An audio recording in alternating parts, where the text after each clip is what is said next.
Let's call to order the July 21st meeting for Environmental Matters Committee. And for the record, all members are present. First, I'd like to entertain any motion to approve or amend the agenda. Move to approve the agenda. I second. All those in favor, please say aye. Aye. Aye. Aye. Motion carries. And next up, business and miscellaneous, approval of minutes from June 16th. I move that we approve the minutes from June 16th. Second. All those in favor, please say aye. Aye. Aye. All right, motion Thank carries. you, Takia. Thank you, Tia. Next up, we have a presentation from Planning and Zoning. I don't see Dr. Nash, so I'm guessing we get Mr. Smith today.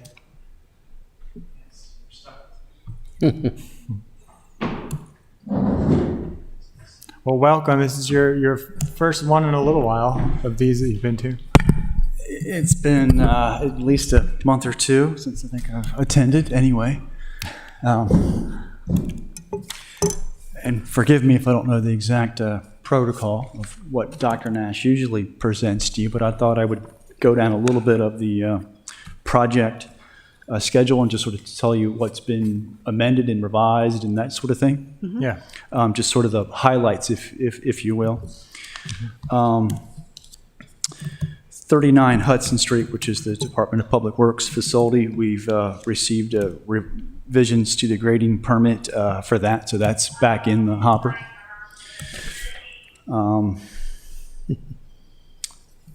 The Chesapeake Grove at Bemby Beach, I noticed just the other day there are revised plan development site plans in for that project. I know it's been an extensive amount of time and number of comments on that, so that's going to be another big review for us. Do you know when that would likely go to the Planning Commission? That has to go through, I guess, a new staff review and then... It will go out for agency review again, yes. Best case scenario would probably be October for a Planning Commission hearing, if all is in order. Bay Village Suites, that's part of that Bay Village complex at the Hillsmere area of Forest Drive. We sent out all agency comments on that. Dr. Nash and I have a meeting with the developer and their team on Friday to go through all those comments. Since this is the Environmental Matters Committee, there's a fair amount of comments about preserving the white oak tree and adjusting disturbance within that tree. And I've had the pleasure of Mr. Urban on site, who's been assisting me a little bit with some of that. So I'd like to think we have the experts involved. Let's see. Is that one of the things that was, I was contacted by one of the developers' representatives. This is before the meeting with staff, but I guess they weren't quite sure if things were going to keep moving forward. Are you? I would like to think it's moving forward. I mean, we have, our usual, site concerns, a little nip and tuck here and there, so to speak, tongue in cheek with that. But I don't see any reason why, with some adjustments, it won't move forward. I think it's been fairly well received in the community. They had a work session before the Planning Commission that went fairly well. So I think if they make the adjustments that we're suggesting, and Public Works is suggesting, they should make a revised submittal back to Planning Commission, again, that October, November-ish timeframe. We have a number of projects that are on that fall public hearing timeframe for the Planning Commission. Okay. Rob, Oh, yes. I have a question about that. The Planning Commission, they're meeting virtually, and their public hearings then are two that you have to have. Two meetings? Two meetings. So I've heard that's kind of I'm not sure what the word is, but it's their choice to meet virtually. However, meeting virtually goes hand in hand with two meetings, which may delay. Well, obviously would delay the process. So I just was wondering if that was, lack of a better word, fair. You know what I mean? Because it's their call to be virtual, but yet that means double hearings.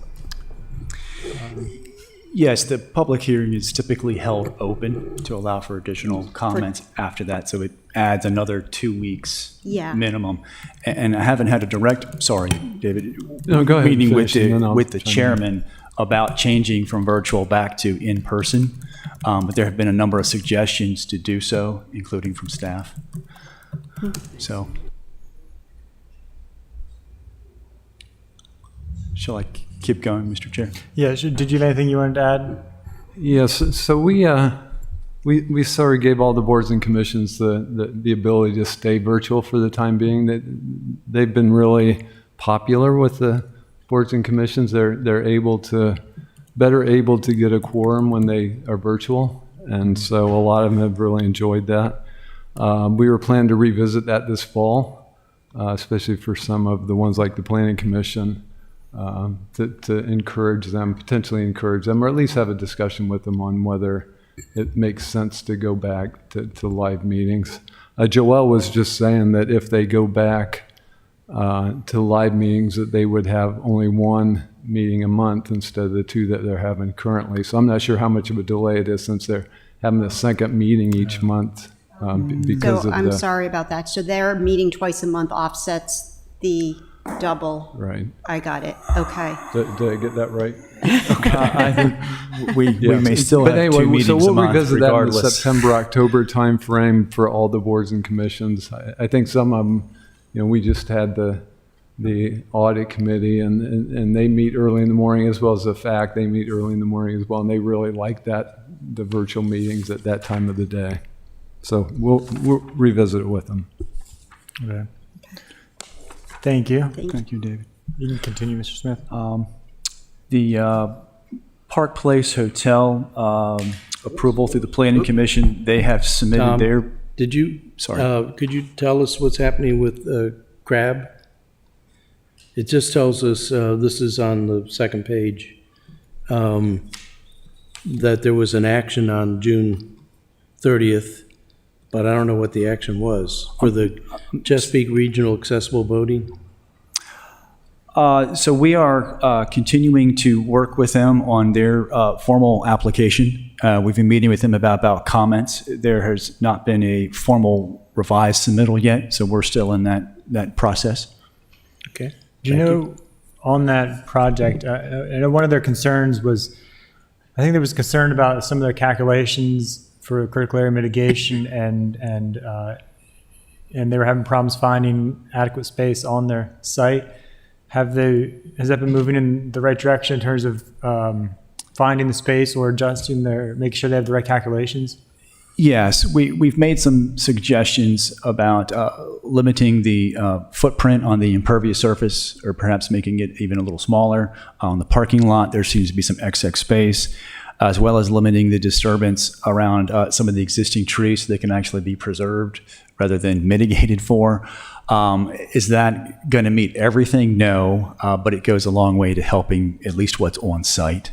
But we haven't seen a revision yet to see if it will all fit on site or if it will need to be an on site and maybe a little fee in lieu in addition to it.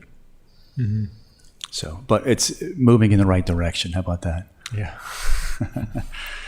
More questions? I think I mentioned, was beginning to mention the new hotel at Park Place. We did receive both building and grading permits, submittals on that, so the agencies will be starting to review that project in detail. The Primrose School at the corner of Spa and Hilltop, they've made a formal resubmittal. That project looks like it's in order. I would anticipate maybe a September hearing before the Planning Commission with that project. For which one? That's the Primrose School. Oh, okay. Oh, yeah, Alderwoman. Hilltop and Spa, right? Yes, ma'am. The open, There's an open field, yes, Yeah, that there's the a- synagogue has owned for many yeah. years. But there's a for sale sign on there today, I saw. Yes. There's been a for sale sign on it So- for a number of years. So, but they're, okay. But they're still developing? I'm confused. So there's been a development application for an early learning / daycare Okay. center for a handful of months at that location. Okay, but who's the owner? I mean, if it's for sale. The synagogue, I believe, is still the owner. Okay. And the Primrose School is the contract purchaser. Okay. I'm not sure why there's still a for sale sign on it, but Yes, it's kind of, it's, okay. I thought maybe the development went away or something. Sorry. Okay. it's okay. On the South Annapolis Yacht Center, I think we're all, I should say that again, tongue-in-cheek, pleased that the minor modification application for the fence and gating has been withdrawn formally. I've received probably in excess of 200 emails about that. I'll be uploading those to track it soon. The village at Providence Point, I'm sorry? So- Yes, sir. So what happens now? Because there's a fence that is not a construction fence there. They've withdrawn their application. Do we revert back to a construction fence, or what, Well, what is there currently is a construction fence, or being utilized as a construction fence, albeit part of it a decorative fence, but its purpose and intent is construction. And when construction commences, they will have to remove that fence. And it has a setback, so does that mean that it is set back far enough that the 6-foot height does not obtain to that fence? It's a front yard fence, so. Well, it's a construction fence, so the setbacks don't apply. It very well may meet it, Alderman. I don't honestly know. Okay. I don't know if it's set back 25 feet or not. But again, we've actually talked with our inspectors. I've been on site looking at what phase the construction's in and given them a heads up that hey, when construction's finished, all of it comes down. Okay, thank you. The village at Providence Point, they made a revised submittal last week. That's been sent out for agency review. As you know, that's a substantial project for the city of Annapolis. The revised submittal, I'll tell you, was 7 cases of plans. So that's all gone out, both paper and electronic. In my many meetings on that, everything seems to be fairly much in order. So I would anticipate, again, a mid-fall, perhaps heading to the Planning Commission on that, although that's going to take an extensive staff report and amount of review in detail on that. Did you get that steamy? Yeah. Yeah, so we got a steamy email today. Like 20 pages. Yeah, went on and Yeah. on. Yeah. I didn't commit it to memory, but it was It was a questioning. newly formed group, sorry to, yeah. Pardon me? It was a newly formed organization. So I don't know whether you've seen it, or since you don't have much to do, should we forward it so you can read that? I have not seen it, and as of before I came here, I don't believe that I've received it. I know there's a group, Crab Cove. That's it. Something, That's has some opposition. That I received a short, not 20-page, maybe a 2-pager last week, in their opposition with a number of signatures. That's a group I'm not familiar with. We've not met with. I mean, we've met with the South River Keeper, a number of environmental groups, particularly Mr. Weingrad and his folks on Forest Drive. But I'm not familiar with that group. I'm happy to meet with that group in advance, of course. But It's hot off the press, so Okay. I didn't read Yeah, it. Maybe Alderwoman Tierney did, but I'd rather not. Maybe we can bring that up the next meeting. I haven't had a chance to read through that yet. Yeah, I just arrived today. We have other things we need to talk about today. that's But yeah, we'll send that to you if you'd like great. to see it. That's just a nutshell overview of where some of the major projects or changes to major projects are. If you got any specific questions on projects, I'm happy to answer them. Yeah, any specific? I'd like to get into might as well get into the Park Shop Reserve now, but before we do that, do you have any questions about other projects? Anybody? No, thank you. Okay. Thomas, I'm sorry, the development, John Pilley used to own it. I think he sold it to Hogan. It's Tyler and Bay Ridge. Yes, I believe we What's call the that name of that one? Griscom Square. Griscom Square? Okay. What's the status of that one? Because I think I've had some inquiries. I guess the sign's been up for a few months now. Yeah, I will actually have to check. Miss Rouse is leading that one. I don't know if they've made a formal submittal for permits, but I mean, it's an approved plan development. The lots are recorded and platted. And I guess Mr. Pilley's decided to sell it versus develop it. But I don't know the details of what's been submitted or not submitted from a permitting standpoint.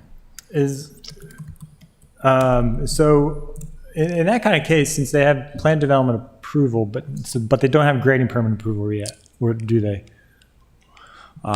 It's on here, That's just site design. Oh, is it? Let me check here. number 17. 17.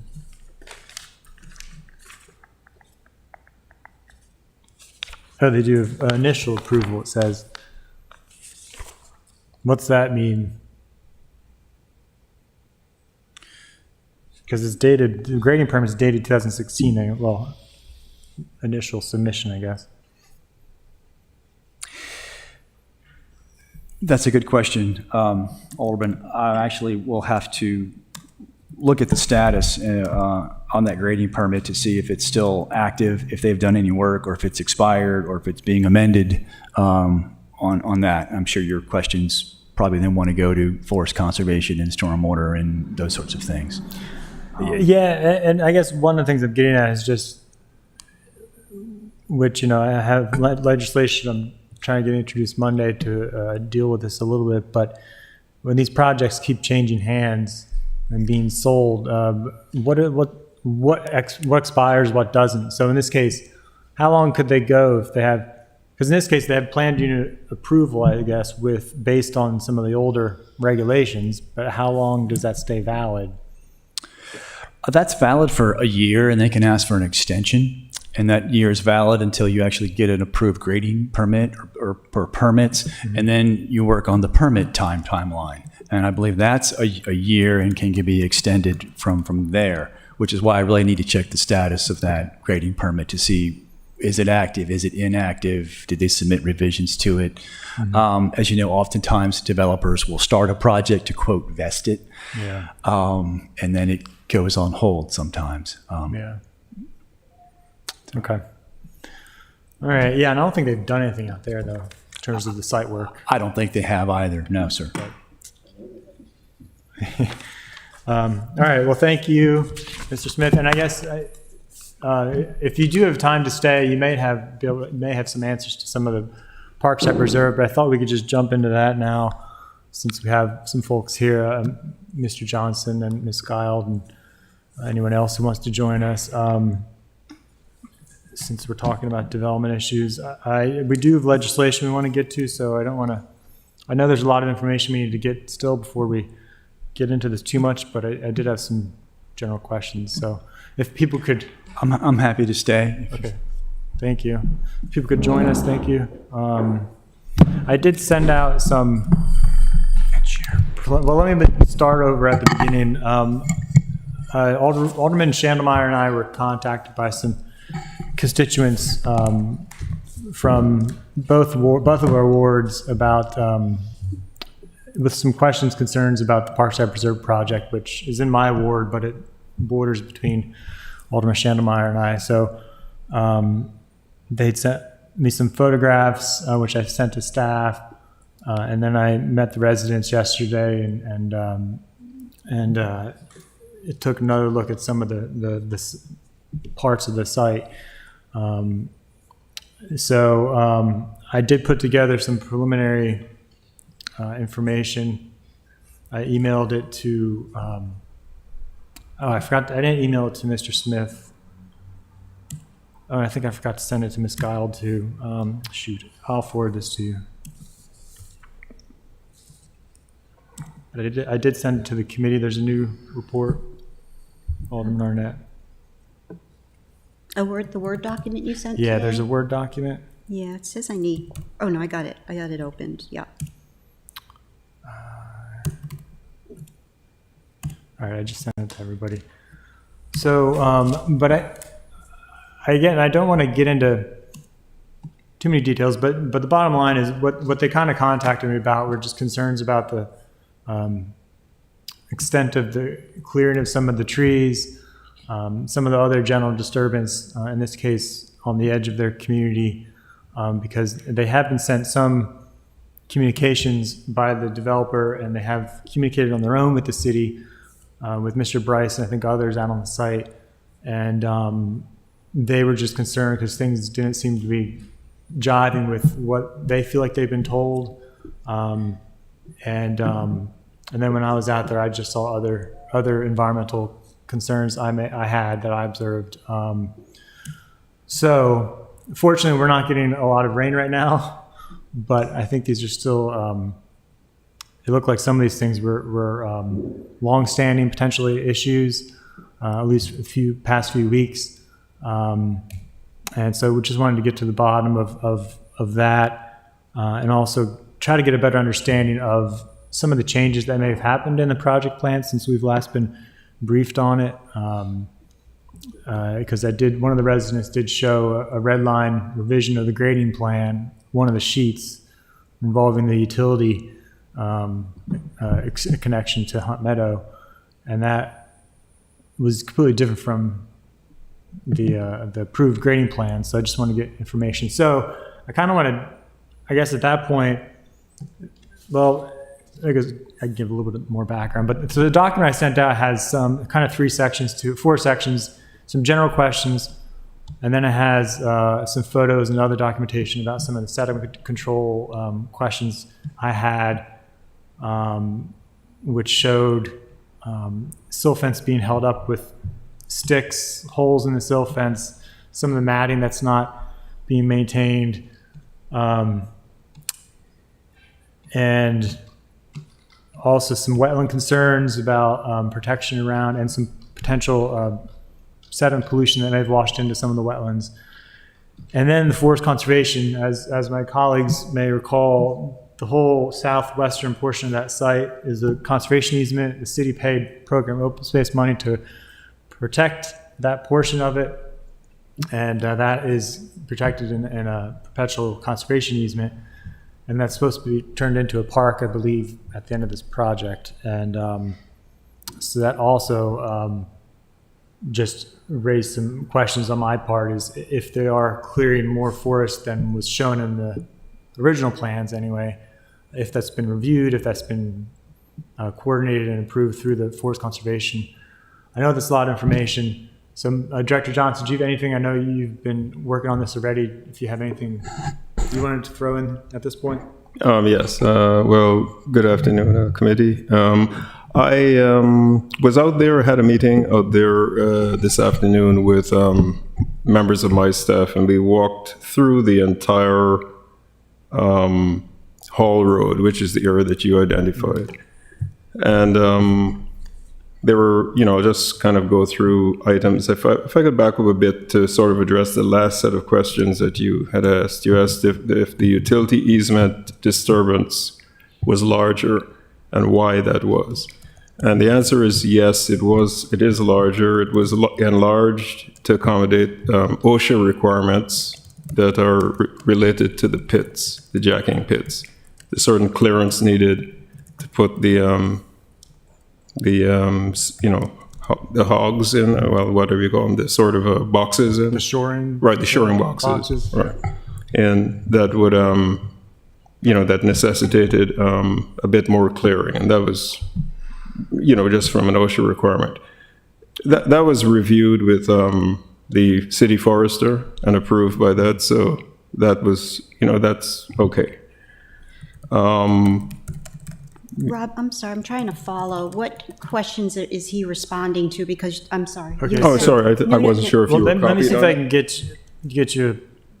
I'm looking at If your- you're in the report I sent out, Yeah, the one with the red, you yeah, so redlined the, you want to go to, I guess, page 2,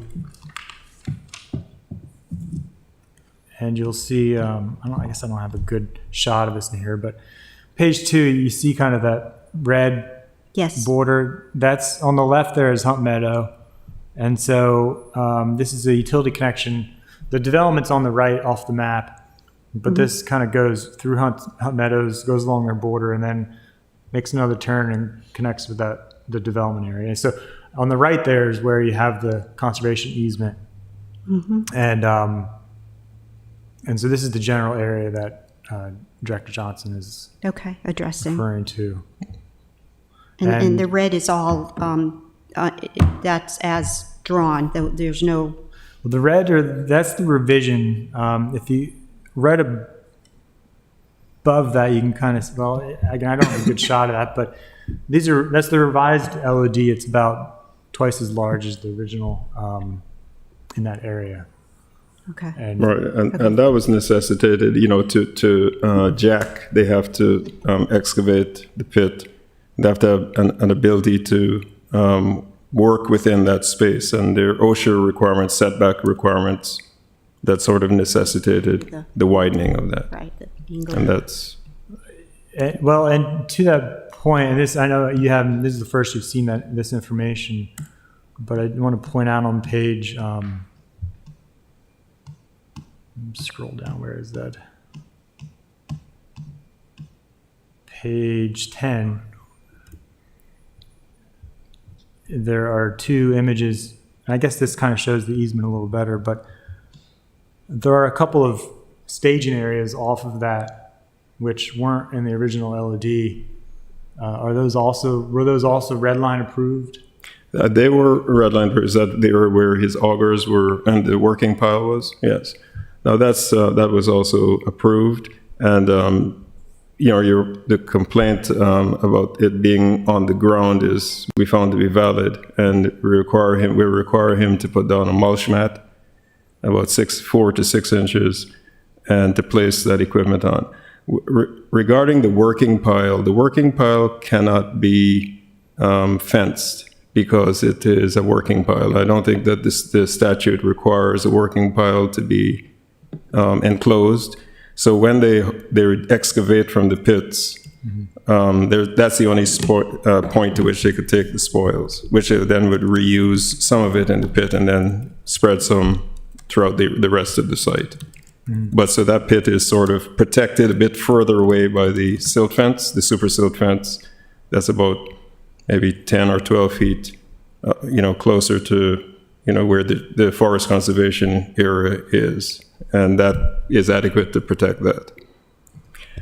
As far as the timber matting, we took a look at that, and what is happening with the timber matting? The timber matting is the contractor going above and beyond what the Soil Conservation District, who is the authority having jurisdiction for that particular phase of the project. They approved the plans without a requirement for timber matting. The contractor did put in timber matting. And as the tracked vehicles take corners, there's a racking force where the weight of the vehicle is pushing against the matting, and it breaks it up. So what we require them to do, and this will all be done by this Friday, is to remove the destroyed matting and to install a mulch bed that would, sort of allow, it would be more accommodating of the racking forces of the undercarriage of the vehicles as they turn. And there are 2 points. There's one very sharp corner, if you're walking down the Hall Road, you're turning a 90 degree. That is particularly racked. And then as they get closer to the pit, the jacking pit itself, the equipment is turning slightly to maneuver, and there's also a racking effect there where you have breaking up of the matting. And those will both be repaired. And any other spots that you have localized breaking up of the matting, they will also cover with the mulch pad. But the contractor did go above and beyond what was required, right? Largely because it could get wet and it would have been more messy working with the tracked vehicles in that space there.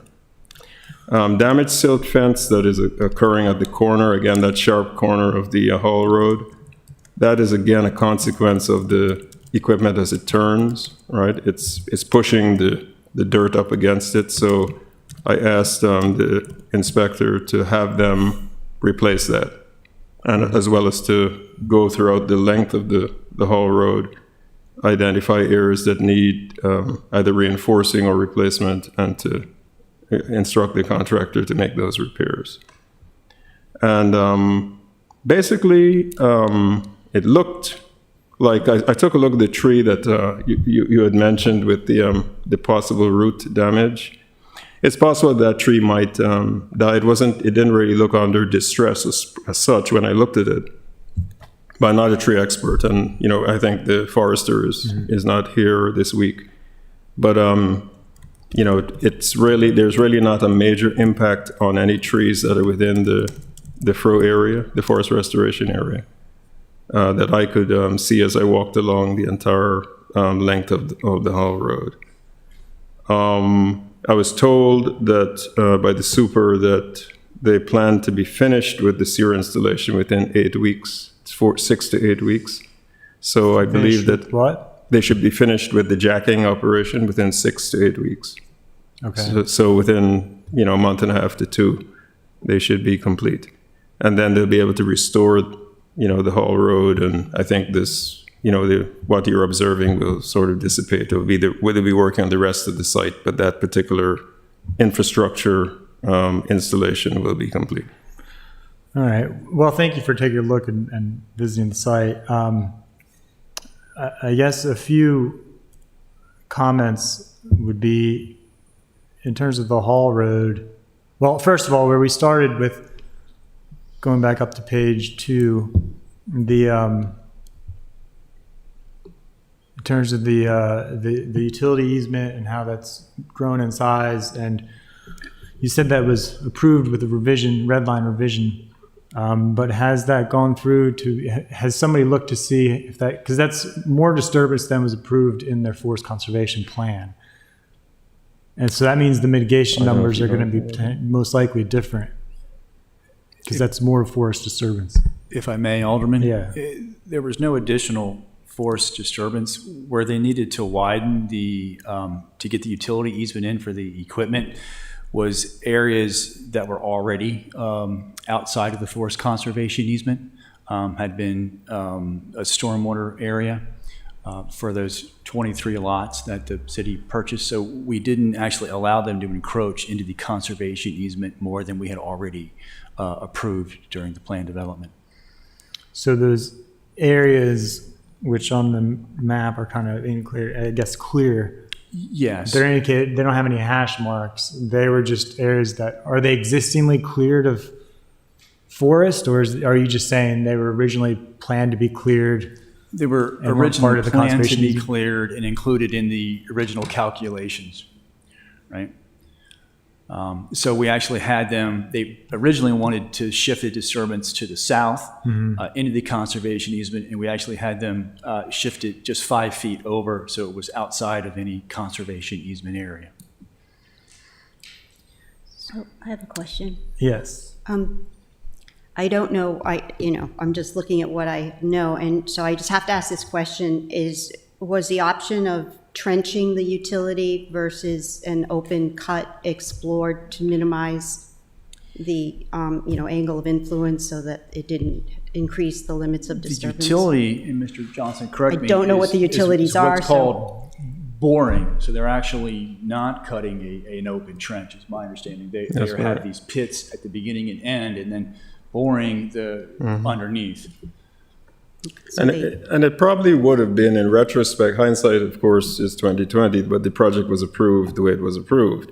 It probably would have been faster and possibly less disturbance to have open pit the project than to have jacked it. Because the misunderstanding, I believe, that occurred is that because it was being a jack and bore project, that there would not be removal of trees. And I think that's really where the misunderstanding in the beginning started. And it wasn't really clear to all parties who were reviewing this that you have to clear the Hall Road for the spoils. When you dig, you need 2 pits. So if you didn't remove the trees, how would you ever be able to excavate the second pit? So you do have to remove and create a Hall Road to take it out.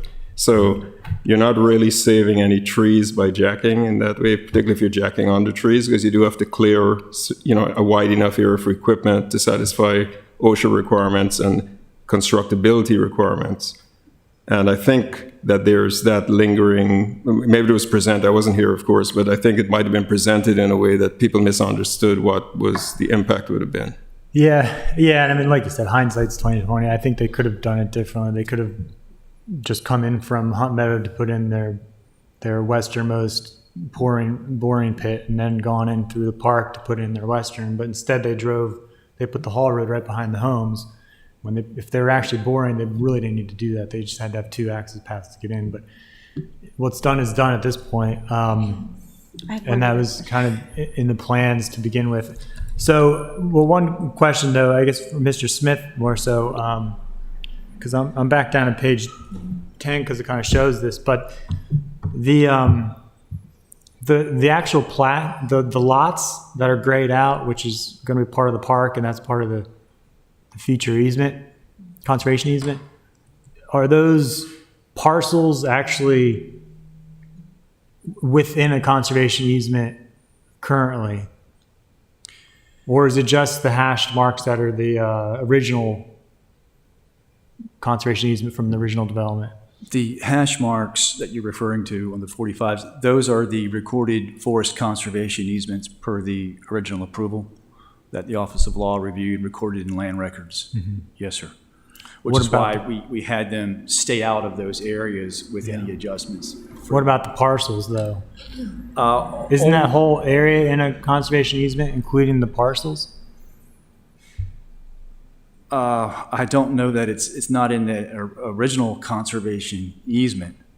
They are obviously platted lots, yes. But we had any extra spoil put into not on the lots themselves, but in those open areas, which I think were originally slated for sediment control and storm water devices. So we kind of kept the disturbance within where it would have originally been. Right, but those areas were not devoid of trees. They were originally approved to be cleared for the stormwater management. But my point is, if we need to go back with the law office and Mr. Braithwaite, if we can dig up the original easement agreement that the city made when they purchased this property, because I suspect that in addition to the original forest that was slated to be protected with the development, that those lots that were purchased are also at some point in time going to be placed into a conservation easement.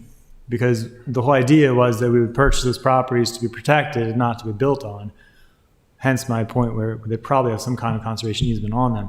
But the question would be is if that conservation easement was placed when we purchased the property, or if that purchase has even gone through yet, or if that gets put on the property at the end of this development project. Because if it's currently conservation easement, I see your point, Mr. Smith, in terms of they're originally slated to be stormwater management, but the point is they have forest on that lot now, and if it's part of the existing forest conservation easement, that still could violate that easement agreement. But if the easement agreement doesn't take effect until after the project, then it doesn't matter but I think that's kind of an important thing to take a look at. So I know this is your first, you probably heard of it, even you weren't around when this happened, but I'll have to look. I know I have the easement record somewhere myself. I'll have to look that up.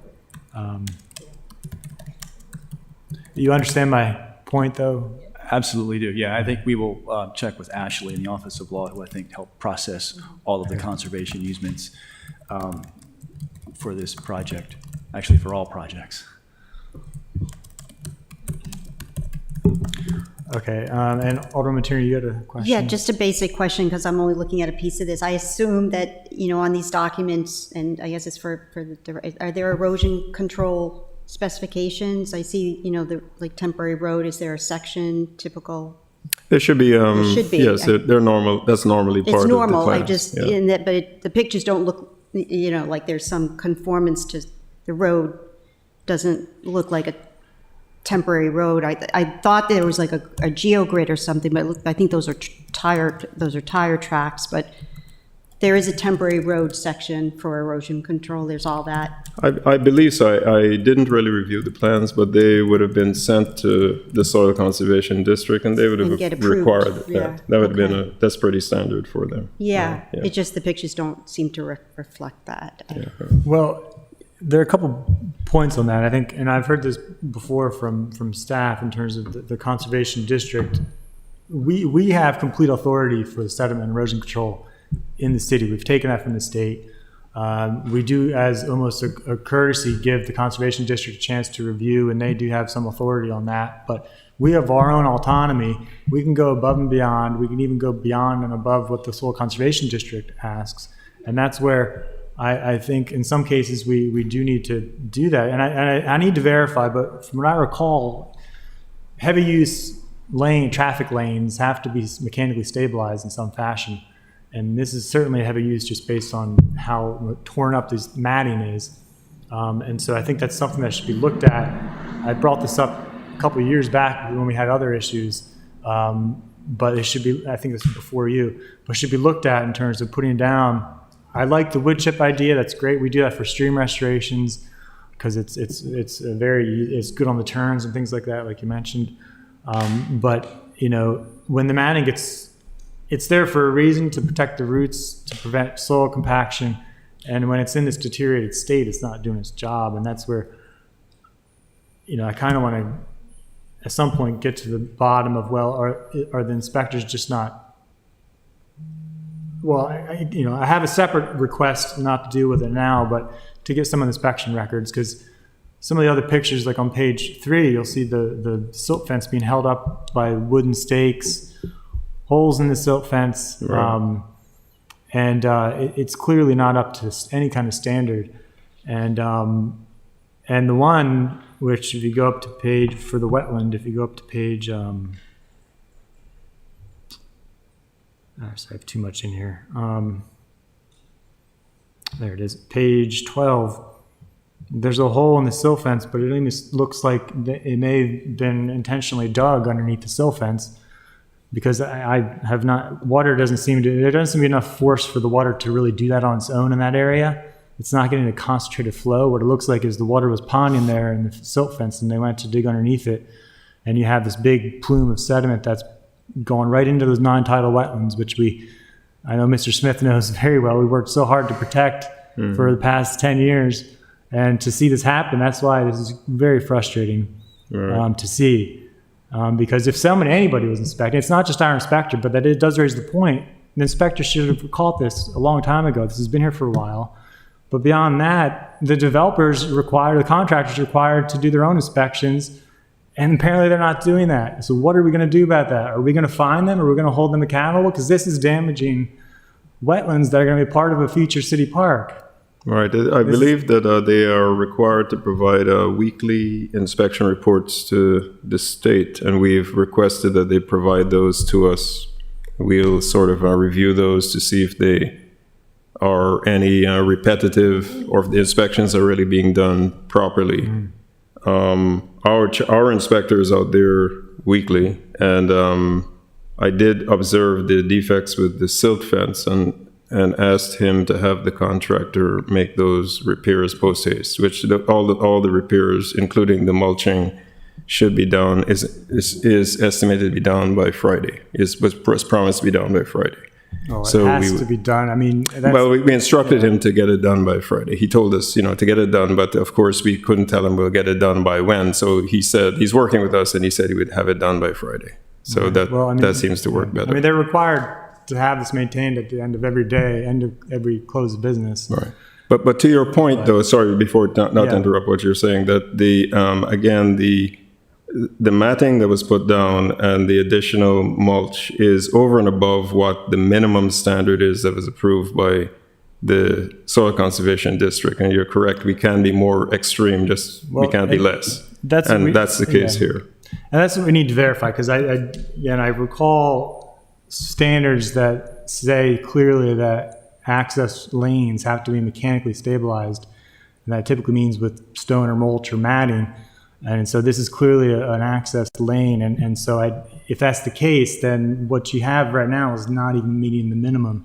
Yes, the timber matting meets that requirement, but it's not down the whole lane. There's not mulch down the entire travel lane. So it's in any case, we can certainly look into that further. But in this same area with the wetland is where on the forest conservation plan it shows there's supposed to be a culvert culvert pipe, because the wetlands from the north, that's where the ephemeral channel starts and it drains all the way into the park. It's essentially the headwaters for Quiet Waters Park.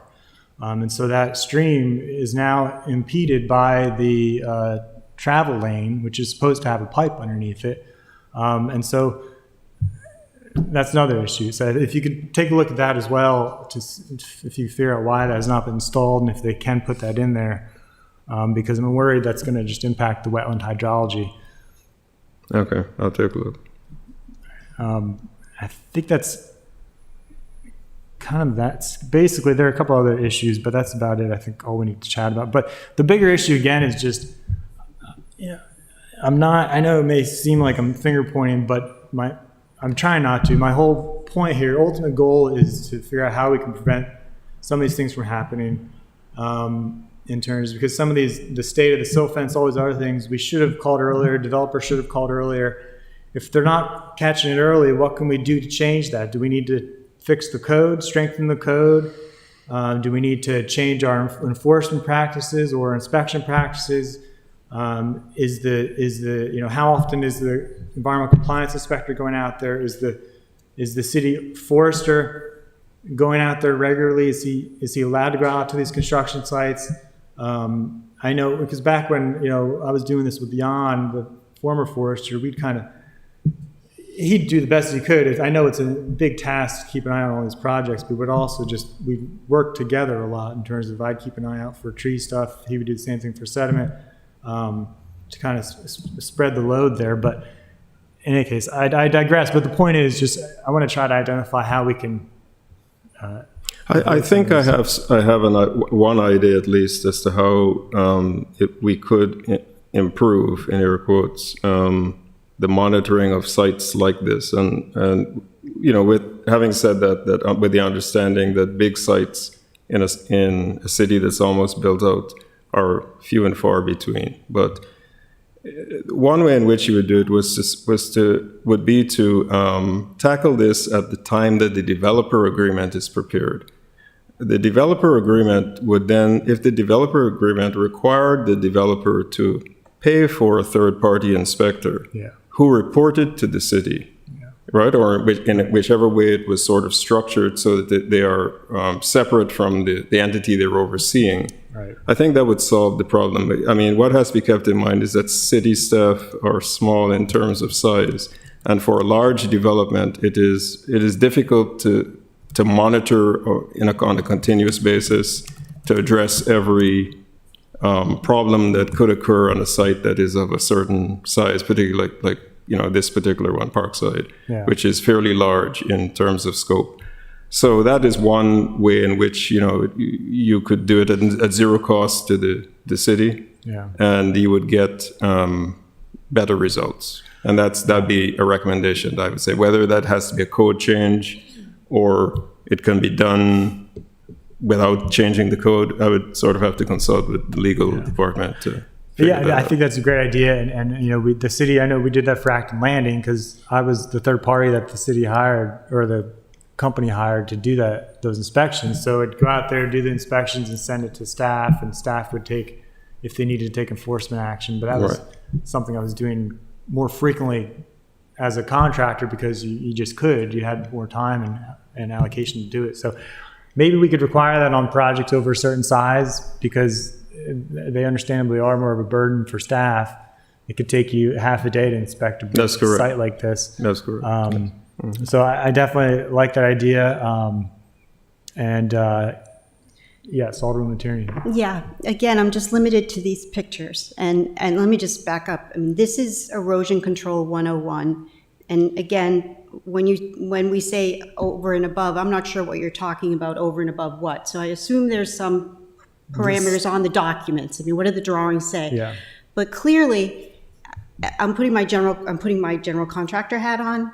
If I saw those pictures, I would say that contractor is in over his head. That would tell me, that would raise the signal right now that might be the wrong contractor for the job. That's the conversation to be had, but that's not in our court. I mean, it doesn't get better. I mean, it just gets worse. So I don't know who has that conversation, but that's from my background. I mean, I see those pictures and that is unacceptable.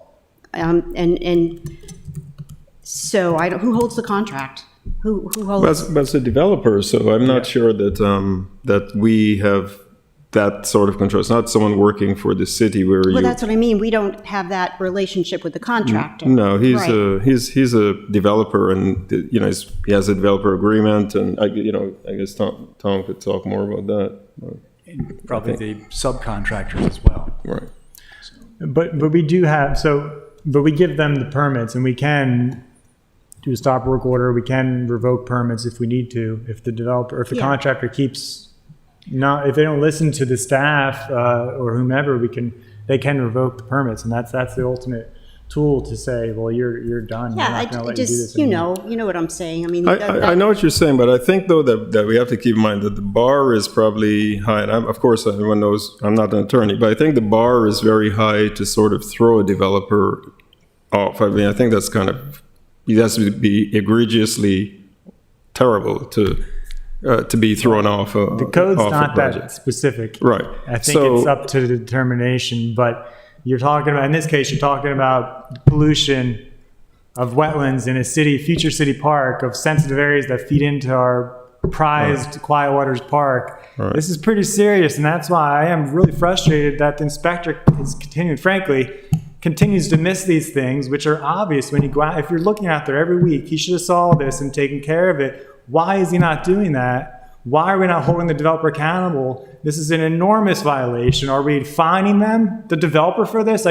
Great, we're giving them till Friday, but the damage is already done. Are we going to hold them accountable somehow? We could. I mean, this we haven't completely decided that. unacceptable. But that would be a way to sort of gain compliance from a developer where you would fine them. But I mean, we'd have to look at it and see whether or not a fine is merited. We haven't really decided that at this point. Well, if there's a question about that, then we need to change the code to make there be no question that this has to be finable. I mean, these are clearly, they're not compliant with the standard. They've led to pollution off-site. That's a violation of the city code, of the state sediment erosion control, of the county soil conservation. I mean, we have the ability to fine. When are we going to actually say, look, you screwed up, developer. You led to this pollution. You caused this damage. But what are we going to say? Oh, well, it's too late. I mean, we need to actually hold them accountable at some point. And I know we've had problems with this developer in the past. I just don't know what else are we supposed to. I mean, we have constituents contacting us about this. Arundel Rivers Federation, Friends of Quiet Waters Park, they're contacting people in the county, they're contacting our constituent community associations. I mean, because, I'm venting at you, but this is, again, something we've been dealing with for the past 10 years plus. This has been a huge community effort. You don't understand how difficult it was to get this land protected, and now it's getting polluted because the city's not enforcing our laws properly. This is just... I think this is a new developer, isn't it? This is crazy. It's not the original developer. It's a new developer, right? Yeah, so I think this developer is not the original one that you might be referring to. I think there was a change. It's not the original developer, but Right. it's I think he's only been on the job, had it for a few years, right? well, he's the one who started the clearing. Oh, he did. Okay. So he's the only developer in that case. But it's just there's a long history going back multiple administrations. So that's why we need to figure out solutions. I was really hoping this wouldn't have happened, but considering how much, and this is again before you, but how much grief I gave staff years ago when this came up last time, and it's happened again. I don't know, Mr. City Manager. What else can what can we do at this point to make sure this doesn't? I mean, this is it's not quite worst case scenario, but it's a very bad case scenario where we're having this off-site pollution, which, frankly, I never like it to have constituents tell me these things. I'd rather have staff find them out and take enforcement actions. But Yeah, well, we certainly have fined in the past, in the recent past. That's the first step, is to decide if these warrant fines. But the bigger issue is, how do we prevent this on a going forward basis? The contractor's it's reliable contracting. They're a good contractor. I mean, so that's not the issue. I think we need to have our inspector out there probably more often than once a week. That's what we started doing on Milkshake Lane with that project up on the hill. Yeah. He started going out there every day because we had continuous problems with that, and that was a lesser contractor on that project. So I think Charlie Brown probably needs to, our inspector needs to look at more often, and maybe another meeting with Reliable to Yeah, they can do better. figure out the way Yeah. forward. Yeah, Yeah, they can do better. they can, Yeah. and they should. But yeah, I mean, they're a big, reputable company. They need to do better. Alderman Arnett? So this is obviously my area of expertise more for my colleagues, but I think on a broader scale, and this came up over and over and over again at my last town hall meeting, we can pass the best code possible. But if we don't enforce it, we don't enforce parking, if we don't enforce this, and I think this is truly an egregious violation. And the only place I can turn to that we have control is to you, city manager, who has control over the staff who should be enforcing this. And it's enforcement across the board. When we don't do it, it erodes terribly the faith of the citizens in the city government. And they basically say the city government does not care. They don't care enough to enforce this. And then, of course, very quickly, well, what are we paying those staff to do? That's not healthy public relations. And I think that if we start making an example through our staff of this developer with, I remember this has been going on forever. Yeah. And as you said, it's been going on across administrations. We have to stop saying that we care about the environment and then let things like this happen. It's just not acceptable. We create a deputy city manager for environment, and then this happens under our nose, and it continues and continues and continues. And I don't know that we can pass any code. What do we do? Pass code that if the inspectors don't inspect properly, it's a misdemeanor, and we start fining the inspectors? I mean, That's already in the code. It is in the code, but maybe we need to start asking for that. I mean, this just can't continue to happen. So, Well, and so I'm going to turn into the deputy city manager, because I think that, like the Alderman said, that's one of our hopes behind creating your position, is that we can help to change the practices internally, identify what needs to get changed moving forward. And so I think we would obviously like to work with you, whatever you need from us to do that. But in some cases, I think the code is not clear in terms of going above and beyond and the standards. But I think also some of the photos clearly indicate no questions, violations, hands down. And so I think that the only way we can get a full analysis is by working with the city manager and your office, because you've got the access and the authority to be able to really dig into this and look into what exactly broke down in the process. What can we do? Because to the Alderman's point, and what I'm trying to make clear is the code already prohibits a lot of these things. You know, if I show a picture of that sediment silt fence being held up with wooden sticks, that would be the example that they would use as what not to do when they give the green card training class. I mean, I can't believe the inspector let that go. And so we need to identify exactly what happened, and you know, it's already in the code. So what's missing? Why is the code not being able to be enforced fully? That's the big thing we're wrestling with. So maybe we can circle back here in a few weeks to I'd like to make a recommendation. Yes. I would like to make a recommendation that we suggest that the contractor be fined and nip this in the bud. Can I do that, please? Yes. Yeah. And that recommendation is made from the Environmental Standing Committee. Just nip this in the bud, fine them, so they know our standards, whatever's on the drawings that I don't see. But this is this rock stick, just fine them. Well, I would even suggest stop work order too, because the whole idea behind a stop work order is you say you have to stop everything else because these issues are taking priority These are what you have to focus on. Stop everything, focus on doing this to fix the damage you've caused, the developers caused, right?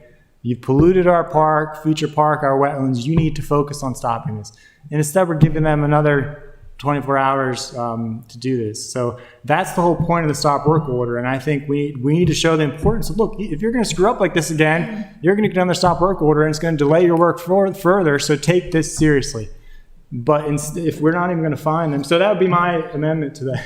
No, we have to fine them. I think so. That's how it works, sorry. Well, That's the other how it thing, because this continues to happen, maybe we need to ask the staff that are supposed to be enforcing this to come and explain to us what it is we're doing wrong, why our code isn't written in a way that they can enforce it. Because this is not new. This is an ongoing problem.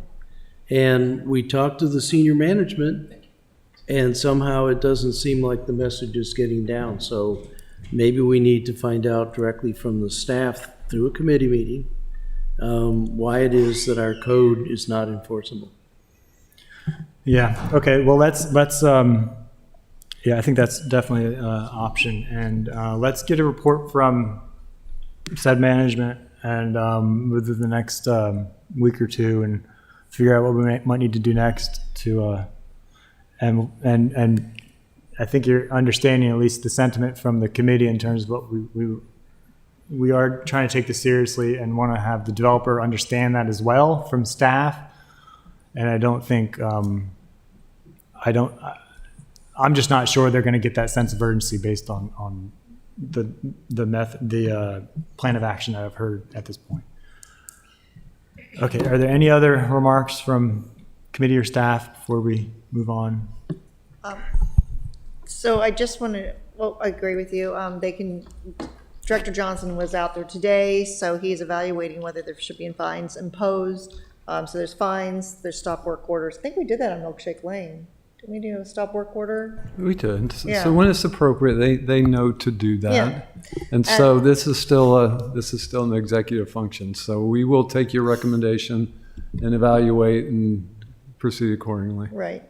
And also in Milkshake Lane, when it got to the point where there was buildings built, townhomes built, the other tool that was used was they didn't issue occupancy permits. Mm-hmm. And so that was another way to get them to do the work they needed to do. But that was further along the line.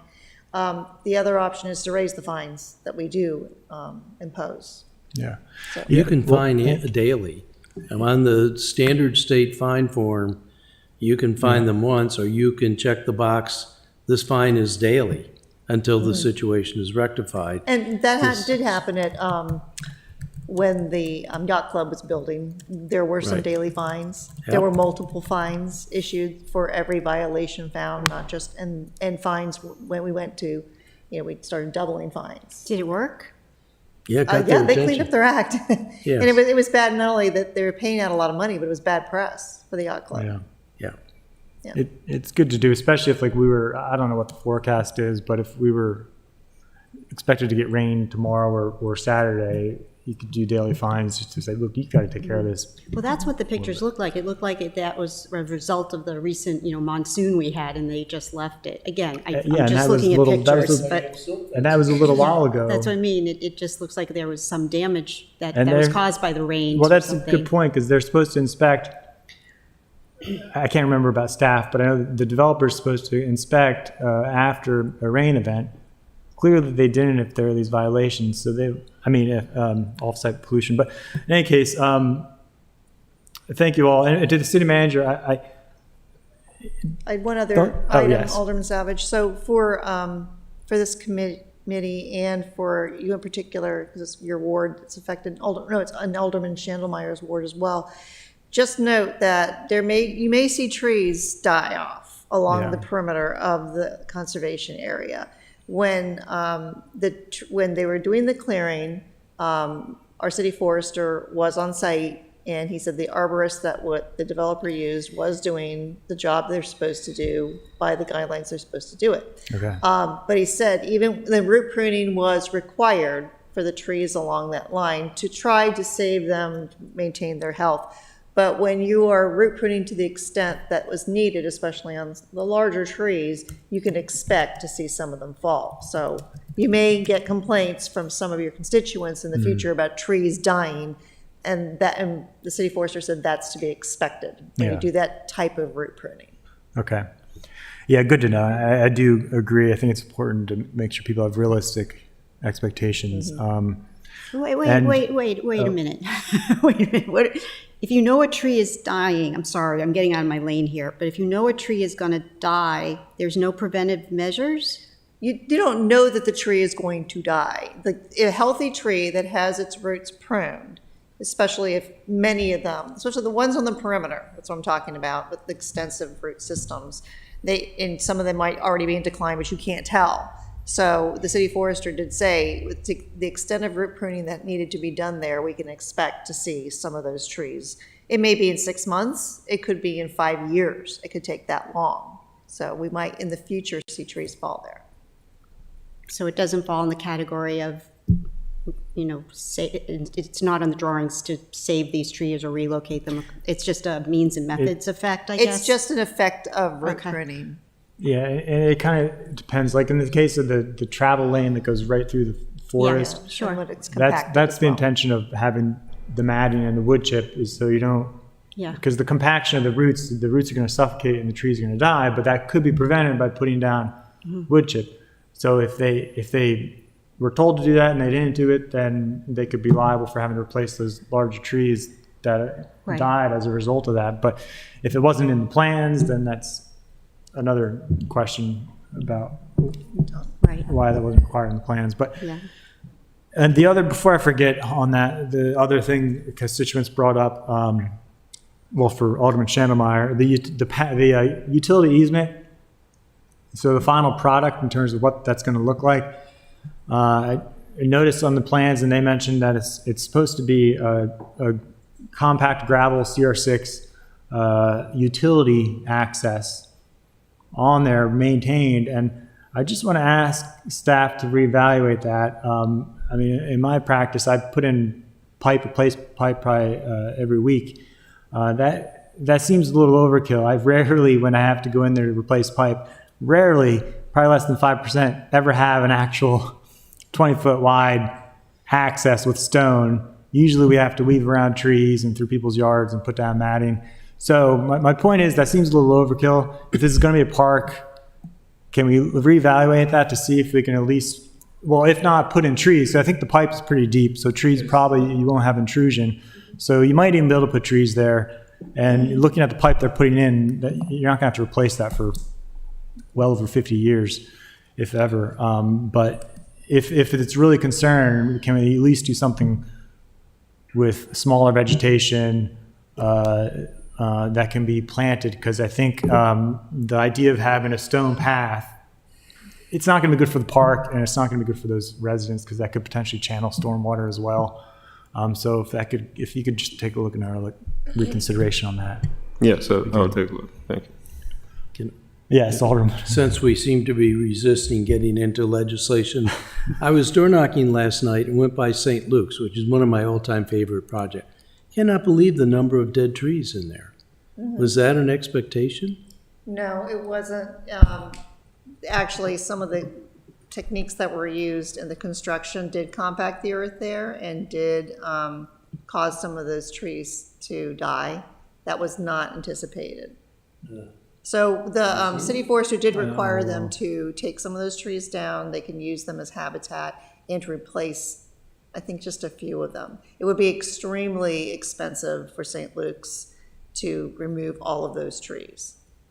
You know, it was one of my projects I point to with pride. Yeah, that was an And unintended There must be consequence. 20 trees. I mean, it's Yep. a lot. It's quite a few. It's Yeah. it's And a that, balance. and that's one of yeah. the, points that, St. Luke's is a good project and it's producing good water clarity and it has some great benefits. But some of our stormwater engineers were pointing out some of their practices were actually remember causing that. some damage. And this is one of the examples of that. Yeah. So it's not all that our engineers were so hard to work with and so difficult. They had some legitimate concerns going on at St. Luke's. So just as we can apply some criticism for staff, we should say staff did tell us that they were, that the contractor wasn't complying with what was approved. Right. And this is the result. Right. So the city forester did require St. Luke's to remove dead trees and branches and dying trees along the right-of-way, because there's sidewalk and there's right-of-way there. We can't be held liable for something that happens in the future. We don't want that. But they took all responsibility for anyone who travels on their property or decides to walk in the woods there. But there were about 20 trees that Brian Adams noted for them that were a problem. Yeah, and keep in mind, it's a balance on those projects because a certain amount of dead trees are okay because they do help to absorb nutrients and but I don't know if this goes too far. I haven't looked at it, but it's always balanced. Yeah, I just have to apologize. I'm just on high alert with climate change right now. So when you talk about tree canopy, I'm freaking out, you know. Yeah. 95 degrees out. So and I just want to say to the city manager, I can completely understand in terms of executive function. I think all we're trying to do is, since we are all public servants, I think we're just trying to relay what we see, what we are being told by the public in terms of public sentiment. We all have the same goal. We all have the same end state that we want to get to. Yeah. We do. Yeah, thank you. I just think it's important for all of us to say that to the folks listening. All right, so thank you again, everybody, for taking the time. And if we could get an update. What did you have something you wanted to add, Mr. Smith? If I may, Alderman Yes. Savage, Yes. to share your concern over 10 or plus years working on this project, but this is the second project where we've had a similar scenario like this, where a project has been designed, reviewed, approved, permitted, and a contractor comes in and says, I can't build that, which is what happened here at Parkside, right? It's now happening at Thomas Woods, a different scenario where that site is too tight versus this site, which is quite large. In that case, the directional boring is from one end to the other with no disturbance in between. And the contractor is saying, I can't build it. And the city is saying, guess what? We're not going to let you disturb one tree. Come up with another alternative, right? Which leads me, I'm a design guy, right? To go back and look at the original design. Well, yes, it met the code, but perhaps we need to look at a little more in-depth and as Mr. Johnson said, understand what does that mean? Can you actually build what's being designed? And I think maybe we need to look at some of these projects in a little more detail up front to maybe avoid some of these projects on the back end. I know that my staff's going to be doing that in the future because frankly, we put too much time and energy and effort into doing the things that you and I worked on at this project to secure, and it's all for naught. Yeah. So. Yeah, thank you for that. And I certainly, in my passion, I certainly don't want to lose sight of staff also, on the other hand, also works incredibly hard. And I know, Mr. Smith, you've worked to really push the envelope on a lot of these projects. And, probably better than any of us in terms of having how difficult it could be to argue against the developer who says, well, we can't do that. And you're saying, well, yes, you can. Others have done it for us, and you truly can. But so in that case, in that sense, I think we're also always here to support in whatever way we can staff to help. Like you said, apply our laws and our code. And I know you plan and zoning's on the forefront of trying to enforce our new forest conservation known at loss. So along the way there, if you have any feedback in terms of adjusting that, you'll see Monday night I've some legislation I'm introducing to close two, I think, loopholes that we weren't quite aware of and that are known at loss. So, but it's going to come down to ultimately staff to enforce that. And I know you're already aware of some of them. So we're ahead in that regard. So thank you for all of your work, and Ms. Johnson for visiting the site and taking care of that, and Ms. Gild. So, all right, with that, we move on to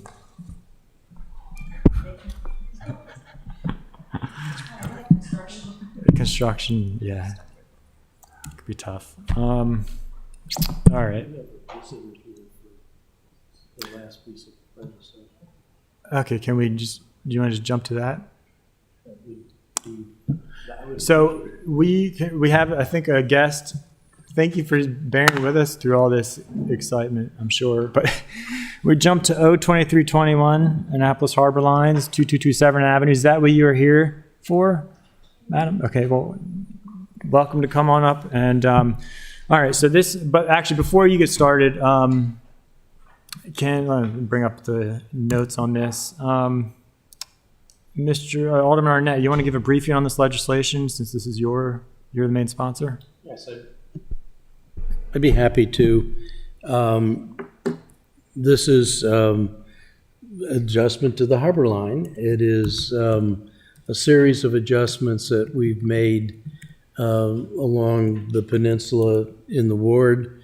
This is an accommodation to reflect, to some extent, the changing nature of the kinds of boats that slips that are required with the bigger ships and the trimarans. When I was first approached on this by Ms. Templeton, I suggested that she make contact with a lot of the people that might have some concerns. Some of them are with the Yacht Club for racing and with the Maritime Advisory Board, and those kinds of things were done. I will tell you that this is not the last of these. Tecumseh is also coming in. They're looking for an adjustment for their harbor line. We have been forestalling a major revision to Title 15, which addresses not only harbor lines but lateral lines. This case, that's not in question here, the lateral lines. This case really exposed some significant quagmires we have with both our harbor lines and our lateral lines. In 2018, I believe it is, in February of every year, the Coast and Geodetic is the people who take the aerial picture of the city, and they do it in February when the leaves are down. And then we had Sean Wampler do a GIS mapping to all of our harbor lines, and at that point, we were going to say in the legislation, whatever you have in this photograph is what you get to keep. For many reasons, we didn't do that, and it got forestalled like so many other things by COVID. So businesses need to go on, and they need to make adjustments in their business plan. And I was happy to work with Ms. Templeton to come up with this harbor line adjustment. I don't think that it does any damage to the flow of traffic navigation through the harbor. Straightens out a few lines, and I think when you see the next one for Tecumseh, you'll see that there's more straightening of the lines. But this one is the one before us right now. It's gone through all the hoops except for us. It's gone through the harbor masters. It's gone through the Maritime Advisory Board. So we're the last stop on the legislation. There's quite a few exhibits. I think the exhibits really do help understand exactly what's being proposed. Because there was also an application for 310 3rd Street, the work that was done by Ms. Templeton, by her surveyors, sort of pro bono to help us look at what's going on, was very helpful. And as a result of getting this, the applicants for 310 have pulled back their application until they can do a little more research. But in any event, this should stand on its own merits. I think if you look at the aerial photograph, you'll see the blue line is what we're trying to smoothen out to allow some more redevelopment of the slips. And with that, I may have stepped over all of your lines, Cardi, but I would turn it over to anything you would want to add to embellish.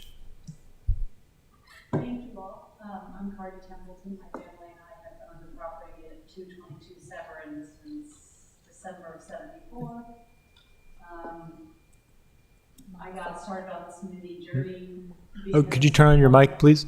Oh, is that better? Oh, hi. I'm Cardi Templeton. My family and I have owned the property at 222 Severn since December of '74. I'm grateful for your time here today, and this little part of this journey got kicked off because one of our peers is very old and will be replaced, fingers crossed, in January. So I got in touch with the city to say, could we please make sure we're on the same page about where our harbor line is, because that defines what I can design and where I can work. And it turns out that there was an amendment to our harbor line in 2000, but by the by, the diagram that went with that has been lost. So all that planning and zoning had to work with was what was done in 1980. So the harbor line we have right now was done in 1980, and unfortunately it accidentally cut off some of our existing structures, which is how we went through to get an amendment in 2000, but that has been lost to time. And so this is today's logic applied to the existing structures that have been there since before 1980 and haven't changed since. And yeah, this sounds good to me. I like the symmetry of the proposed adjusted line. I think that makes more sense as a harbor line. Evelyn? Yeah, hi, thank you. So to me, it actually looks just like a validation, like an as-built, basically. Connect the dots to what we have existing. Mm-hmm. So my question is what's the authority having jurisdiction to do this? I mean, does it go all the way up to the Coast Guard, or is this the city of Annapolis? I guess that's a legal question. Do you know what I mean? Can we just adjust our harbor lines and life is good? Yeah, as We far have as I know, the- we have complete authority. But Yeah, it's. I don't want to Maybe we put, should have our, Mr. Braithwaite, do you have any information on that? but it is in our code. Do we have authority to Right. change complete authority to change the harbor lines? So the question posed is whether the city has the authority to change the harbor lines? correct. They are the city's harbor lines. I know. Yeah. Well- So we have the Well, authority in yes and Title no. 15. I mean, It might be different. Well, it might be different if it's in like College Creek, or I'm sorry, which Weems is Weems, the borders of the county, right? is it coastal waters? I don't know. I'm asking because I don't know. It gives the city a lot of liberty to do. So the harbor lines they actually derive from the center line of the waterway, and the harbor lines are in code in Title 15 to assure that from the center line of the particular waterway, you have enough room for navigation. So you can't go out more than halfway from either shore to the center line of the navigable waterway. However, if the waterway is narrower so that it would, even coming out that quarter, you would impede safe navigation, we have the authority to say, no, you can't go out that far. I've done 2 or 3 of these, mostly over on the Back Creek side. It is usually the engineers are the ones that come out and draw the lines and tell us what can or cannot be done. But I believe the code gives us the authority Because they go on to to make those nautical, adjustments. they go on to nautical maps, so it's a big Yeah. deal. I just wanted to know what the authority hierarchy was. That's all. Ultimately, the Coast Guard has to know, so. Yeah. Well, do you have anything to add, Mr. Braithwaite? So you pose a fair question of hearing Alderman Tierney's comments. From my review, I was able to find, for example, a reference to harbor lines and other, like Ocean City, for example, has the harbor lines mentioned. While I do believe that we would have the authority to vary certain things on land, and probably infinitely so within the city of Annapolis, the waters, because it interacts with the United States, in particular, all navigable waters belong to the United States. She raises a question that may actually require more research in terms of what is the overlap of power and authority. Because if the harbor lines does in fact go on maps, and how would the maps know who has the authority to update the maps and the like? So with that in mind, I think that some more research is required because she does raise a fair question. Okay, well, I think that'd be good to have, Mr. Braithwaite. I don't want to But is that delay. gonna, is I that don't wanna gonna delay the hold you up legislation. for, hold up a recommendation on your end, or? I don't want to delay it, but I am sort of concerned in this, that we're really mapping what is existing. It doesn't have, it's not a big variation, so I imagine it's okay. Well, I think there's no risk. It's just, we really have to know the authority having jurisdiction. Would it help to frame it more, because this is essentially just a Yeah. correction to what we've Yeah. done before. Yeah. So I think We've that, done it before, so yeah. but I think don't it's wanna still, hold you. it's still good to know.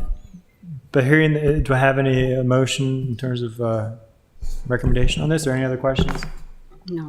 Well, I move we recommend approval, but I do take to heart Alderwoman Tierney's comment. I do think that Kevin Scott in the Planning and Zoning Department has been doing a lot of looking, and I will say, I don't agree that we do it because that's the Annapolis way, but we are doing this the way it has always been done. Right. I don't know that we've ever questioned whether we're doing it right before, but I Well, think. yeah, because what I'm afraid, we're going to push out and keep doing Well, these you- as-built harbor lines, Yeah. and we're left with no width. No, But and that's you know what I'm the saying. province of the Maritime Advisory Board.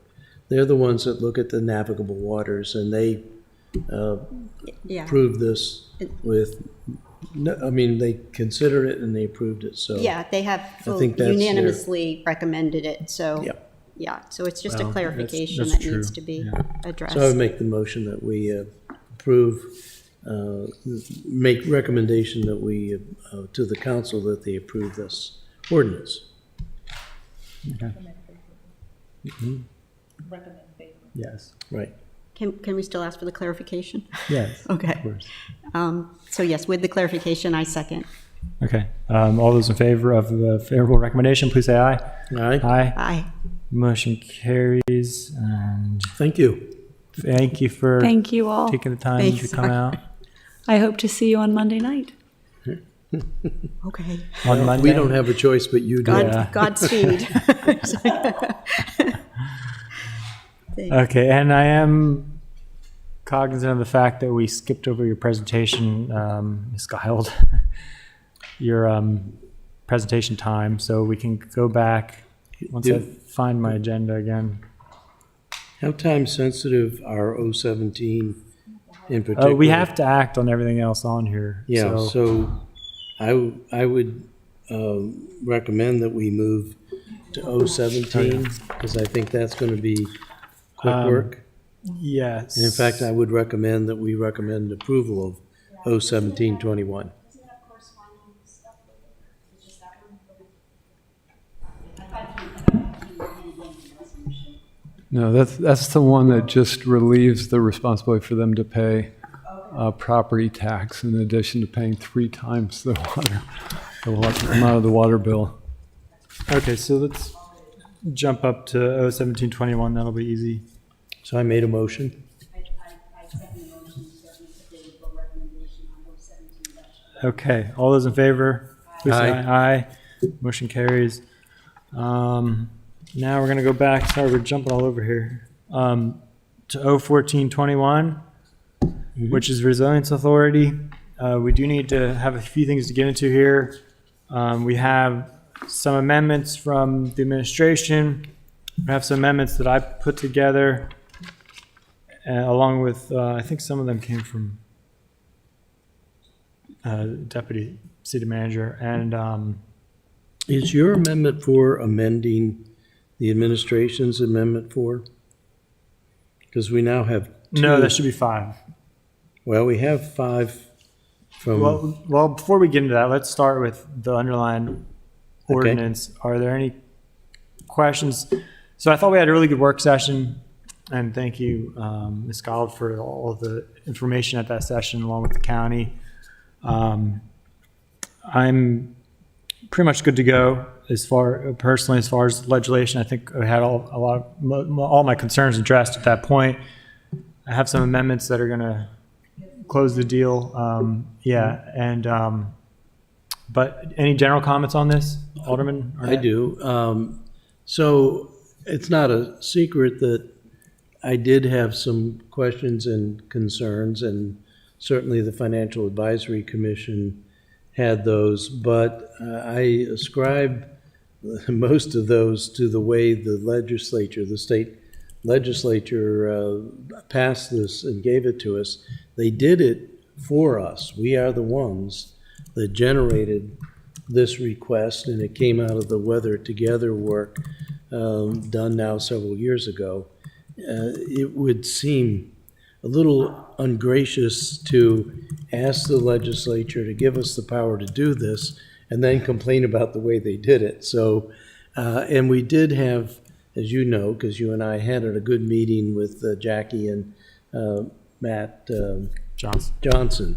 And I think at that meeting, we really addressed as much as we can the concerns raised by the Financial Advisory Commission. I don't want to give them short shrift. I think they are doing what they're supposed to do, which is to worry about the city and worry about us. But this is new, and it's going to be tough breaking ground, and it's right out of the box. So in terms of all the general discussion and the general legislation, I'm at a position where I can certainly vote favorably to recommend favorably on the ordinance itself. And then we need to take up the amendments. Yeah, and Alderman Tierney? Oh, I just was going to say, I don't know if you saw my response to the Annapolis Environmental Commission, just stressing, number one, I would say almost urgency of the bill in a way because of a very large project coming up in Ward 1, but also I'm concerned about keeping it within the framework that was dictated to us. So I don't want to veer off, the county's legislation too much. So far, I don't think we have. I think those 5 amendments looks more like wordsmithing. But am I correct in saying that we really should mirror the county's legislation? We have to, yeah. And I think you've run all of those by the county law office to make sure that they're Yeah, that's what it looks like. It's just so. And again, I think that I think it is very timely, and we have to keep that in mind. Yeah, absolutely. And I also read through the Environmental Commission, and you're spot on. And we have a very good situation right now between I think a lot of supportive political people in office who support this idea and want to see it succeed. And I think we need to, on one hand, take advantage of that. And you also should be credited for that because you called the work session. I wanted to make sure everybody was going to, had their issues addressed here. But I do think this is something we absolutely need to do. And the problem is if we pass something different than the county, we're going to have to the county's going to have to start over. And I know from speaking with Ms. Gild and Mr. Johnson that it was not necessarily an easy task to get the county to where they got to. So I'm a little worried if we have to go back, we might not get something as good, especially if things change in the election. So I think, so in terms of the other comments, I did try to address some of the Environmental Commission's comments about green infrastructure, which I'll get into. And yes, Alderman Arnett. The first 5 amendments, I'm assuming, have been vetted with the county and all parties, and those changes are acceptable. They're not considered substantive. I don't have them with me right now. We can just briefly go through them. Sure. We can go through I them. looked at so many different So they're versions of things. the Buckley amendments 1 through 5. Number 1, do you have the legislation in front of you? Those were our amendments. Okay. Yeah. Those were my thoughts. So they're all good, right? So if Yeah. we if I make a motion to approve the amendments 1 through 5 from the administration. Yeah. Yeah. I'll so second I do that. make Yes. Oh, can you turn your mic on? Those were non-substantive amendments. All right. So they've already been vetted. Right. Okay. Very good. So I heard a motion. Was there a second? Yeah, I second. Okay. All those in favor of amendments 1 through 5? We say aye. Aye. Motion carries. Okay. So I guess I'd like to move my, well, I'll move my amendments 4 through 8 and we can discuss them. But should these be numbered? 5 through 8. They sorry. should be numbered 6 Right, what are through we, 6? Okay, yeah, we'll have to fix the numbers. 6, I don't have the pen up here. 7, 8. So your amendments 6 through 9? And then I would ask the same question about your amendments, and I don't know whether the city manager, deputy city manager have them, but I would want to make sure, I like the amendments, so I don't have a problem, but I Well, want that's to a- make sure those aren't substantive. Yeah, let's walk through them, because I want to get thoughts from Ms. Kyle and as well. But if we do recommend these, I would ask that they get vetted through, I guess, our law office and the county's law office. If they get approved, we would have to, I think. So, well, let me explain things. The First Amendment, which would be number 6, this tries to address the concern from the Environmental Commission. So if you look at the definition for Resilience Authority, which is on Resilience Infrastructure, which is on page 2, line 39, the existing definition just talks about infrastructure that mitigates the effect of climate change for the general welfare or safety of the public. And then goes on in line 43 to say it also includes flood barriers, green spaces, building elevation, and stormwater infrastructure. And so the amendment I put together, again from the Environmental Commission, would be essentially creating a number 3 on line 45, which would be resilience infrastructure includes green infrastructure such as living shorelines, wetland expansions, permeable pavement or other permeable surfaces or substrates, plant or soil systems, stormwater harvest and reuse systems, and other methods that can be used to reduce and treat stormwater at its source, as long as such measures contribute to mitigating the effects of climate change. The intention is, and the intention I think behind the Environmental Commission's comments were that we don't necessarily just want to be seeing a bunch of new gray infrastructure, which is, the built concrete walls, concrete, whatever, pipes. And so this would just try to expand that concept to include things that are listed that are traditionally considered green infrastructure. Because there are some situations, for example, where we may not want to be putting up a seawall. Maybe they could successfully mitigate the sea level rise by putting in a living shoreline, or by, and it also, in the definition of climate change in the legislation, it lists erosion.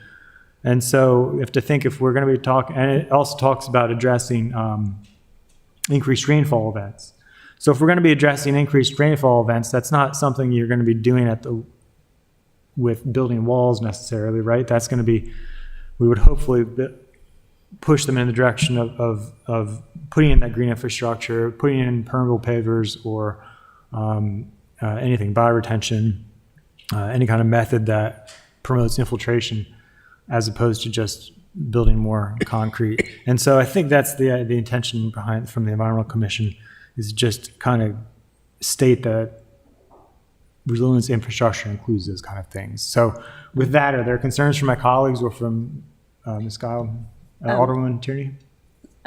My question is that the objective, I think it's all good, but the objective of this is to secure funding. So we would have to ensure that the funds include, I mean, they are for the way we elaborate on resilient infrastructure. In other words, when we look for funding under this resilient infrastructure, do they, whoever they are, whether it's state, wherever getting state or federal money, do they consider, living shorelines in the definition of resilient infrastructure? Do you know what I'm asking? Yes, yes, and they do. Okay. Yeah. Okay. They should. Yeah, so I think what the Environmental Commission was worried about was that these types of other methods would not be considered. And I explained to them when we talk about resilience infrastructure and stormwater solutions, green stormwater solutions, you're talking about swales, rain gardens, reuse, and stormwater capture and reuse systems, all kinds of things. But I think their concern was that the layman may not understand that, but we're not talking to laymen when we're talking to the Resilience Authority. We should be addressing those who know what resilience infrastructure is. But they felt strongly enough about it to make the recommendation that it be spelled out further. Right. So by doing it, by spelling it out further, you're just restating what resilience infrastructure is. There will be those who think that's not necessary because these things that are listed here are captured in resilience infrastructure. Okay, that's my question, just to Yeah. make sure that it's captured in the definition of resilient infrastructure. Yeah. Yeah, so I get, with any of these, if they're going to be considered substantive, I'm happy to withdraw them, but I thought these were at least some additional improvements that we could see if we could get in there. Yeah, I don't think I received a response to the question I posed to the Office of Law about this one, if we added the definition. I mean, it doesn't, to me, it's not a substantive change, it's just listing what we would consider resilience infrastructure, Joelle. So I know that our city attorney feels that we should pass this legislation without any changes whatsoever and just keep it clean. But I told him, there may be aldermen and alderwomen that would like to see some changes, and therefore, we need a response to that question. So, as I understand the question, is the question posed whether the addition of climate definition for climate change is a substantive change that requires? So the definition of a resilience infrastructure The one as at listed here. the one at the top. Yeah, at the top. I mean, all of them ultimately it's gonna be that question, but we don't necessarily need an answer today, but before the final vote, we will, because if they're determined, so don't feel rushed, but if it's determined that they're substantive, Mr. Braithwaite, then I won't introduce these. This won't be new to Mike, because I sent this to him. I didn't send this exact language, but I said that there were concerns about the way the lack of a more expansive definition of resilience infrastructure. No, okay. Yeah. All right, I'll take it back and ask for an opinion from the Office of Law. Yeah. Thank you. I Alderman? like all of these, although I'm not sure they're essential. I think lots of rain, the opposite of it is drought. So I think they can figure that out. I did on your last amendment, I was a little perplexed by, so it's saying that we're measuring change by the mean and or variability of its properties. It's the antecedent of properties that I'm really a little, I assume that means that by properties of the environment. I thought the definition was a useful expansion, although again, I'm not sure, in the spirit of not wanting to touch the existing legislation any more than we have to. I think they can go to the IPCC and figure these things out themselves. So that would be the one that I think might be a little bit of gilding the lily, although I'm not arguing against it. I think that it is an attempt to make things more clear. I'm being picky because I know this language comes from the state, but climate change in the definition says climate change includes sea level rise, nuisance flooding, increased rainfall events, erosion, and temperature rise. Those are the impacts of climate change. Those are not actual. That's not what climate change is, and that's why I just was proposing to put impacts after climate change impacts, and then to have the actual definition of climate change be the one from the UN's International Panel on Climate Change. But look, I'm not going to. This isn't something worth sabotaging the legislation over, but it's just a kind of a. Yeah. I'm being a stickler. Well, I understand 4 because we're expanding the definition, and as long as we're in line with the grantor, whoever that might be. But I kind of agree with Alderman Arnett that we might be pigeonholing this definition, and I'm not sure if that works to our disadvantage or not. For resilience infrastructure. No. For on the last one, on the defining climate change, the last one. I don't know if it's necessary or if it serves an Again, objective. it's the definition, it is the definition of climate change. So as Alderman Arnett is pointing out, you can just refer to, anyone that sees that definition can refer to the ICC's definition of climate change without maybe some of the more technical way that it's defined here confusing anyone.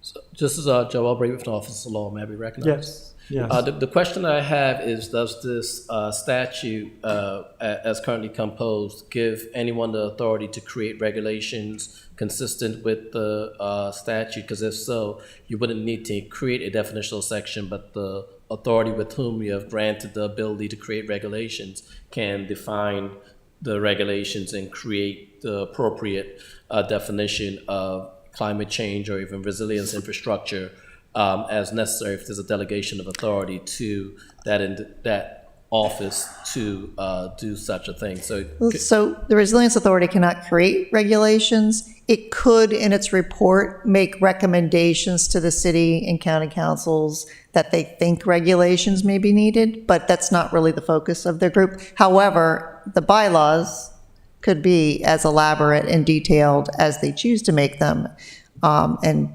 this could be further defined there if they think it's necessary. And I think that would probably give the Resilience Authority the flexibility that they need to include the various things which are under their purview, because they'll be an agency, and as an agency, they will have the ability to interpret their own law. And so in the absence of a definition, the definition will be whatever the Resilience Authority applies to it, regardless if they were granted authority to do it or not, because they control this legislation. It would be within their purview to tell you what resilience infrastructure is, as well as climate change. Okay. Well, what about the middle two? Because Ms. Scott, those came, I think, from you originally, your early comments. Right. Are those still things you think should be included, or? I think what they meant by, it was kind of strange verbiage to say that the Resilience Authority may have employees. I think the intent is they mean hire, but have pretty much means the same thing. They can have employees, which means they'd have to hire them. So I don't think it's absolutely necessary to make that technical amendment. It means virtually the same thing. And I consider that a technical amendment. And then the second one you have is, drought was just added as one of the other impacts of climate change. Well, I'm getting the sense of the committee and staff that not really too comfortable with moving forward with these. Again, I'm not going to have heartburn over it, because I ultimately just want this passed. I think how it looks will be fine. So, but this is where I got my comfort level, as City Manager Giles just said. When we get into the report can suggest refinements, but more importantly, when they get into doing the bylaws, and we will have review of the bylaws, right? That's where I think that you can get into these more detailed things. The whole sense is that I've gotten through all these many meetings and with all of my reservations and comfort level problems is, let's get this going. Let's get our toehold. We can do the refinements. We can do all the adjustments as we work with the county and as we move forward. And that can be done through recommendations in the annual report, and it can be done by creating bylaws but also then amending or adding to the bylaws. So, I'm convinced. I want to go forward. I don't want to do anything that's going to jeopardize this in any way. So I'm comfortable with all of these, have versus hire. I don't think I would fall on my sword on that one. The other ones make sense, but do we want to do it now or do we want to do it in the bylaws? And I think we can say that same thing with good faith to the environmental matters. The Environmental Commission, we like what we heard and we think you're thinking the right way, but we're trying to get a piece of legislation through. We'll come back. You're still going to be around. Some or all of us will be around. And we can get these refinements done at that point in time. I think you said City Manager Lyles. Did anyone else hear that? Sorry. Guile. I think you said Guile. Oh, Aries okay, and sorry. Giles, which is Oh, okay. I'm Lyles and confused. Guile together. God, Lyles. I second that. No, it wasn't a motion, but I kind of agree. Less is more. So that's fine. Okay, so you want to make a motion for recommending in favorable with amendments 1 through 5 from the administration? Yes. Yes, And I'll and second that. I second. Okay. All those in favor, please say aye. Aye. Aye.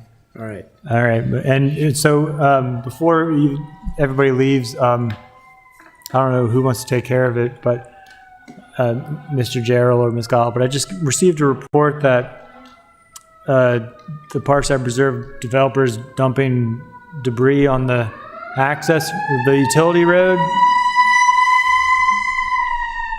So dumping sediment or debris on the access road and might be where the wetland is. So I don't know. I'm just relaying this if somebody wants to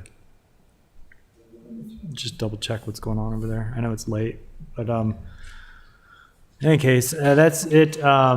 Ms. Gall, do you want to wrap up with any kind of report from your office? Take as much time as you want because I'll be missing that extra. You'll be what? What? I didn't hear what you said, Alderman Arnett. I said take as much time as you want because we'll be missing ethics training, No, which we have to run home and do. So I'm going to go back to providing you with a written report and just updates on the chart that I did before under the Office of Environmental Policy. I think sometimes we don't always have time, and I'll submit that to you ahead of time. So if you have any questions, then you can just ask me about that. In your spare time. But I'll use it for the Environmental Commission as well. I'll just give you a couple highlights. Today, just the stakeholder group of the Waterways Cabinet met, and for the specific purpose of discussing the revisions that were made to our stormwater restoration project workflow document. There have been complaints in the past that the city process is confusing, that it takes too long, the permit inspections, take forever, the changes are made in the field, and there are no responses. So we went through and fleshed out the workflow document that already existed and provided a lot more detail, especially flagging when other agencies or departments of the city are kind of triggered. For example, if you're doing work in the historic district and you're going to disturb the earth, that you're going to trigger historic preservation review, either just by the staff or you may have to make a presentation to the commission. You may have to, port wardens may be affected if we're talking about something in the water, such as mooring balls that might need to be moved or taken out. And then Army Corps and MDE and other triggers. And then we addressed some, another big point was, can they make changes in the field? What's the response time on that, especially if there are emergency changes in the field? We're allowing for after the fact submissions within 3 days of a change in the field that had to be made because otherwise there would be significant alteration or destruction to the site, to the project if that wasn't done immediately. So some of these accommodations to make things run more efficiently and effectively, and also kind of loading up the phase 1, which is the pre-grant portion, to make sure that the applicants, when they're nonprofit organizations, understand what they're actually applying for and applying for sufficient grant monies, so that they meet with the city staff we'd identify which city staff those need to be, depending on the project, ahead of time. There's a site visit where things like underlying infrastructure can be identified and noted. So again, they may have to revise their project description or rethink how much money they're asking for, or whether they can really do the project at all. So I think by loading a lot of meetings up front, not a lot of meetings, but really significant meetings up front, we can get better projects, better design, and the permitting process can run much more smoothly. And the fact that we have an additional stormwater engineer should help with project review and making, and having them involved before a final inspection, having like a kind of a pre-final inspection, so there are no surprises before they ask their bond be released and their project be considered final. So that worked out really well. We had a lot of questions and really positive feedback on holding that meeting just on a specific topic like that. Then also, I had a meeting today with a gentleman from the Entomological Society of America. We've discussed before as internal staff and met with the operators of the solar park about creating a pollinator kind of forage underneath the solar panels. And he had some really great suggestions and research and people to connect us to at the University of Maryland. They have a bee kind of a unit that looks at solar parks.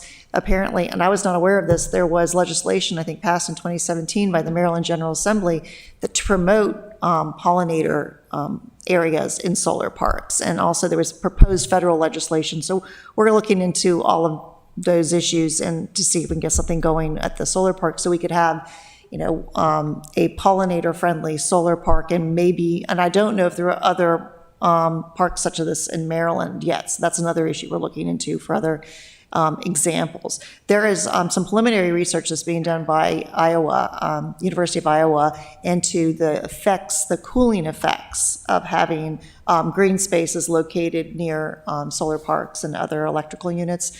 So there's some preliminary research that shows that they work more efficiently. Therefore, you don't have as much, energy being consumed just to generate it. When you have green spaces associated with solar parks. I know there's been research that in New York City that shows that when you have green roofs around your air conditioning units, that they work much more effectively because you're cooling the urban air around them. So we're looking into all of these issues and looking into the costs as well of what it would take to prepare the site, remove the grass that's there already, and then seed it, and how much maintenance will be involved. Previously, when I met with Public Works out there last year with the operators of the solar park, they were very, very interested and seemed like they were inclined to actually maybe help fund part of this project. So depending on what the estimate is that we get for this, we'll see. We may approach them to see if they're interested in funding all or part of it, and then look into other funding sources such as grants. In fact, if there was legislation passed by the Maryland General Assembly, I'm interested in knowing whether there was grant funding available to promote that kind of operation. So that was pretty interesting. And then I met with Public Works last week about kicking off the neighborhood composting pilot project. We're looking at Hunt Meadows still to do that, and most likely starting in October, working with Annapolis Compost. We have an estimate from them on, what it would cost to get it going. This would be free to city residents in Hunt Meadows when we do that project. And then Annapolis Green secured funding for another drop-off site, as we did with the pumpkin composting last year. That would be an Annapolis Green project, but they've asked if they can do it again in Truxton Park and near the skate park. So I'm in touch with Rec and Parks about securing that site. And theirs is a 6-month project as well. So what we'd like to do is have them coincide, both start in October and in March, so that, residents who don't have the option of the curbside pickup with the neighborhood composting project, we would have an alternative for them as a drop-off location. And then my plan is for the rest of this month in August to work on our EV fleet conversion, as well working with Department of Transportation on buses, so that we have a report for City Council in September on a plan and a strategy to move forward with that, as well as a draft resilience plan. So we have the draft resilience plan outline we worked on with the University of Maryland and Throw Environmental from last year, but we also have, as Alderman Arnett has pointed out, there was a study for Eastport, Our Office of Emergency Management has some resiliency plans as well. And the city has a grant through the Department of Defense working with Anne Arundel County and the USNA on resiliency planning for the city, mostly focused on transportation routes, but it's more general than that as well. So we formed a policy committee and a technical committee that will kick off in the beginning of August. And then that will have some recommendations that come out of that. So all of these different plans that we have, I need to kind of gather all that information up and move forward with a resiliency plan for the city. Oh, good. Lots And of those great are the projects. highlights. I'd definitely like to get more, I think, more detailed report on the compost program at some point, maybe afterwards, because I'm kind of, are you allowed to disclose how much? I'm kind of curious how much it would cost for the, It's $10 a month. So we have money. We have $15,000 to implement this plan. So purchasing the receptacles, they're 5-gallon receptacles, and then paying Annapolis Compost for the service that they do pick up, replace the liners and dispose and cart it off to where they compost their materials. So That's so the $10. thought is that it'll be part of the solid waste fee, right? So it's not exactly free. It's just no additional cost to our, so it'll actually displace some of the costs that we currently have of that stuff going to the landfill. right. So there'll be some incremental costs, but we feel like it's worth it. So we just want to do a pilot project out at Hunt Meadow first, sort of a proof of concept, and then there'll start to be demand citywide for it once people start hearing that we're doing it out there, because there's a lot of interest in this. So then we'll need to spread it citywide. But I think it's a great initiative. Yeah, absolutely. And based on what their participation in composting is in that area, Annapolis Compost estimated about 300 households would participate. And I imagine there's hopefully public outreach, education. Yes. Because I know I've had reports of some people who end up putting too much meat in their compost and they get rats and things like that. Right, so they have to be education materials about what you can and cannot put in there. And Public Works already reached out to the HOA at Hunt Meadows and to determine their interest in it. They are very interested in participating, and then we'll do the sign-up process. And so to some extent, we can extrapolate what that would mean if we did this citywide. But of course, in a suburban environment like that, you're going to have households, maybe 3 to 4 people contributing to the compost, whereas downtown in your ward, there may be only 1 or 2 people in a building. So it can be extrapolated out to some extent. We can average it and average what the cost would be. And you verify they have the capacity, right? I mean, I know they're a great, yes. they're a great company. I know we had them, actually you're getting a deal because I think we were $25 a month, but they come at the break of dawn and pick up and replace, and then if you don't want the compost, they'll donate it. Right. So it's just a great company. I know that they're doing residences, Yes, Yeah, we so make you sure check that they their have the capacity to capacity, do yeah. it. because I think the one that came, I think they came on bicycles sometimes. Yeah, they did at one time, and now they have trucks. Yeah. That's how they started. Yeah, early on, they actually started picking up in their Toyota Prius. So they drive around their Prius and pick up the cans from the houses. So that was perfect, right? Environmentally friendly car picking up compost. That's funny. Yeah, maybe we should just give people chickens. Yeah, there we They go. eat all the. Yeah. Oh, So- just don't tell Sheila. I missed, because this did come up in door knocking, two things came up in door knocking that are somewhat relevant. So are there guidelines that we have that we can disseminate or have already disseminated on how to compost? Because I did get a complaint from a woman who said she was going to stop doing it because she noticed an uptick in rodents. And so we don't want to do a good environmental thing that turns out to have ill effects.